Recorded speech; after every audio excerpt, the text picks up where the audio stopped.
What would happen if I lost everything? God forbid.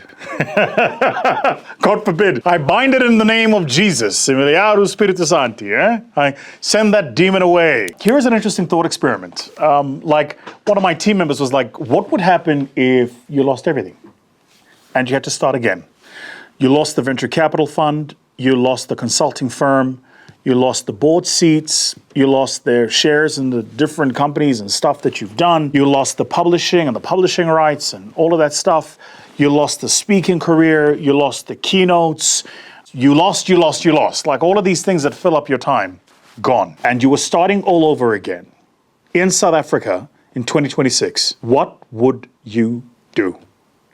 I think it's an interesting thought experiment, actually. But here's what I can tell you. I wouldn't start another hustle. I certainly wouldn't do another time consulting type of business. And by the way, I wouldn't trade Forex or any of these things. But having run a time-based business in the past, the specific reason we moved out of a time-based business into an investment business was precisely because we realized there is a leverage in getting OPT and OPM, other people's time, other people's money. And in a consulting business, you can get the OPT leverage because you can hire other consultants to work for you, but there really all you're doing is you're arbitraging. You're getting them at $1, you're selling them at $1.20 or $1.50 or $1.60, whatever the case might be. And OPM, other people's money. So you raise capital and you invest it in stuff. You take 2% of the capital you're managing, and you earn 20% of the carried interest. But that's a time game as well. You've got to wait for those underlying portfolio companies to mature. So how would I do it? You know, if I look at some of the stuff that we do in our School of Scale, I get to see all kinds of clients. We've got a fashion business, we've got a fashion apparel business, we've got a guy who does fragrances, great business. He does fragrances. He's in South Africa, he's in Dubai, and he's in Joburg, Dubai, and Los Angeles. Great business. He does fragrance and apparel. We've got a baby hardware business. We've got an agricultural business as a client in Ghana. I've got a publishing business as a client in the US. Let me think, I've got an engineering business in South Africa. We've got a water purification and services business that operates in South Africa, Zambia, and Angola. So we've got like a vast array of clients that we work with in our School of Scale. So I get to see like a lot of these different businesses and what the unit economics looks like. Everything from a logistics client that we have in the northern part of Namibia, all the way straight through to a marketing consulting business that we have in Atlanta, Georgia, right? As my daughter would say, Atlanta, Georgia, right? Like we have different clients all over the world. And so the question is, if I had to do it over again, how would I do it? I think that we've been sold a lie, and that lie is on this thing called small business. I hate the idea. I absolutely detest it. And I've often said to you guys before, it's okay to start small, just don't stay small.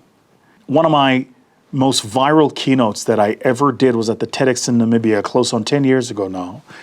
And the title of the keynote was The Big Lie of Small Business. And I talk about how we have been mentally conditioned to think that all we are worth is these small businesses. And so we think in small business terms. We don't think about how do we take our stokvel and convert it into a collective investment scheme and then into a cooperative bank. We don't do those things. We tend to stay in the stokvel realm. We don't think about how do we take our spaza shop and then turn it into a buying group and then eventually to become like an independent cash and carry or a spa, right? We don't think like that. We tend to think in spaza shops. And so I detest the idea that all we are is the small businesses. So I'm such a big fan of my sister Nomfundo, who built Icebole to the funeral group, right? Because she understood the advantage of scale, and she's built an international business. A lot of people are not aware of this. She doesn't just operate in South Africa, but she actually operates a global business. And so if I had to do it over again, what would I do? There are three principles I need to share with you before I help you understand what I would do. The first principle, as I've said to you before, businesses don't compete with businesses. Products don't compete with products. Supply chains don't compete with supply chains. Value chains compete with value chains. And so I would focus on a business that would allow me the opportunity to build a strong value chain and to utilize that value chain for growth and for scale. That's the first thing I would do. I would also focus on a business that would make me money as I sleep. In other words, where the product is constantly either in utilization or in transaction, whether or not I'm the person selling it. Something that has to do with a strong logistical framework, something that's about moving products and that's about touching hundreds of people's lives. That's probably what I would do. The other things for you to consider, right? Like right now in 2026, South Africa has this very brief window. The Operation Vulindlela, which the President Cyril Ramaphosa started in 2020, had those 5 key milestones. It was around the transformation of the ports. They've done that. It was around fixing the rail infrastructure in part. They've done that. It was around the financial action financial action task force thing, which had to do with the grey listing of South Africa. They've done that too. And now, of course, with the Africa Free Trade Agreement, there are all of these like macro factors that would just make it so much easier for me to get into a business that operates in a value chain environment that's about leveraging logistics, selling a product at scale. That's probably something that I would be looking at doing. I would also want to do something that has to do with the middle class, something that is targeting the middle class, and not necessarily the middle class as my direct customers, but perhaps the middle class as the consumers of the people who would be my direct customers. So insofar as the economics forecasting, I tend to be a bit more hawkish. I'm a bit more Davi Root on this. I watched an interview of his recently on Sakalige, and he spoke about how his anticipation is that we'll grow at sub 1% again. He said anything between 0.9 and like 1.1% is he thinks the range. I think he's right. I think that we have a decade of Treasury constantly proving that they overestimate what they think is going to be the growth rate of the country, and then they constantly have to revise it down. So that would be another macro factor that I would consider. But that notwithstanding, the middle class in Africa generally is still resilient, and a number of that middle class is also numb to the volatility, right? Like if you are in Lekki or in Victoria Island, where I was the other day, in Nigeria, those people are going to spend what they're going to spend on the products that they need. It really isn't dependent on, if you're in Karen, in Nairobi, the people who are living in Karen and Nairobi are going to spend what they need to spend to put decent food on the table, send their kids to school, and all of those things. It really doesn't depend on some of the more pressing issues that people in the lower stratas of society would face. So that's definitely something that I would consider. I already spoke to you guys about the logistics thing. I've just got some notes here that I made when I was thinking about this. I already spoke to you guys about the logistics thing. So if you look at Pier 2, right, that's now been, through that partnership with ICT, SI is now operating. There's been a reduction of truck turnaround times, I think from 10 days to 48 hours. All of those are, it's pretty clear that when the government partners with the private sector to allow the private sector the ability to operate public infrastructure, we achieve efficiencies. This is why I believe in the quasi model. I think you don't want the private sector owning these assets, but certainly allowing the private sector to operate these assets is a mega thing that you definitely should be doing. The rail network, for intent and purpose, is now open. Private operators are moving lithium and manganese throughout the rail network. The arteries of trade are unblocked. And I think that makes a big difference. It makes a major difference because it means the velocity of the economy is picking up. It means things are moving faster. And, at the end of the day, that actually matters. So what would I do? One of the businesses that we're busy working with now in School of Scale is a great business run by a young guy called Nana. I don't have the permission to share the company's name. He's based out in Ghana, and they're an agricultural business. And I think that he's happened upon something. In fact, I was looking at the stats the other day. Let me see. Here we go. In sub-Saharan Africa, 37% to 50% of all food produced is lost. It never reaches the plate. 37 to 50% of all food produced is lost. It never reaches the plate. It rots in the fields and it rots in the trucks. It never makes it to the consumer. Half the yield of the farmers doesn't make it to the consumer. That's a crazy number, right? Crazy number. And if you look at that from a TAM perspective, it's about a $4 billion economic opportunity. Gone, burnt. Money that you'll never get back. And all just because we don't have strong cold chains. I was in Akure in Ondo Ondo State in Nigeria this time last year, actually. And I was speaking at a conference there, and there's a massive ShopRite store in Akure in Ondo State. I was speaking at the Global Entrepreneurship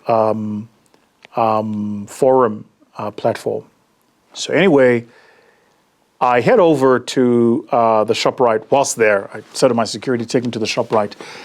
Because anytime I'm traveling the world, when I see South African businesses, I love visiting them just to see how they're operating. So I went into the store and I was talking to one or two of the people. And I think they were like, why is this guy probing so much and asking so many questions? Because I was asking like, so what's your retail mix? What's your product mix? What's your merchandising? How do you price? How do you do production? How do you manage your cold chains, your supply chains? Because you're ShopRite, right? Like, you know, if the largest part of your goods that you're trading and selling are coming from South Africa, how do you get them into Nigeria at scale consistently and not break that supply chain? And I think that's in large part one of the reasons why they might have made that decision to pull out of that business. But a lot of those supply chains across the continent run on diesel, and a lot of those, in particular the cold chains, a lot of those cold chains run on diesel, and a number of the small farmers simply can't afford the diesel to operate a strong, robust cold chain. So the question you ask is, what would I do? I would build, hey, here's a good one, cold storage as a service. Let me explain. So, cooling as a service. Like, you take solar efficiency, which, by the way, has skyrocketed now. One of my good friends, Hein, operates in this space. We had him on an episode of Ideas That Matter, runs Harold's Group. I think they're the largest in the continent doing this as an independent company. And when I was looking at the unit economics of solar technology, when he was sharing it with me, these numbers are crazy now. They're like crazy cheap. It's crazy cheap, the cost per kilowatt hour on solar now. So what I would do is I would get containerized refrigeration facilities that use hybrid power. So you have a portion grid, a portion solar, with a portion inverter, so some sort of storage battery facility. And then I would say to the farmers or the agricultural producers from around the area, when you've produced a product, you can simply bring it to my cooling facilities and I will keep it here for you because I can extend the shelf life. That's what I would do, right? It's a great business, services the middle class, it answers a real problem that exists, it's infinitely scalable, and you can take it into about 80% of the continent with strong support. And any of you who are watching this, if you go and do this, I want my 10%. Don't watch my stuff and come and take my ideas and then you don't pay me. And the great thing about a business like that is because it's a product-led business, it's not a service-led business, I'm not selling time. Because I'm answering a problem that is a large-scale problem, it means I've got infinite opportunity for upside growth and momentum.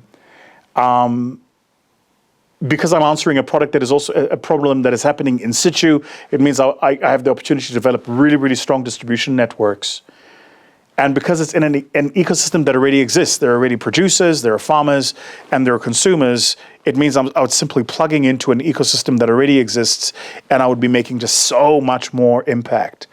So much more impact. So when you think about value, you've really got to understand what that actually means. And in my mind, value means the thing that you do that for you costs $1, but for the person receiving it makes $2 worth of impact.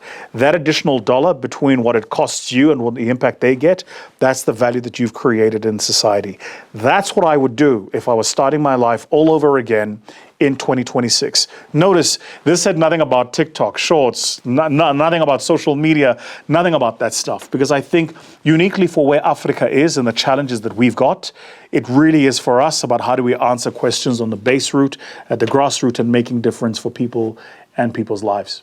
Tell me what you would do if you were starting a business in 2026. Hit subscribe, like, share, comment. Cheers.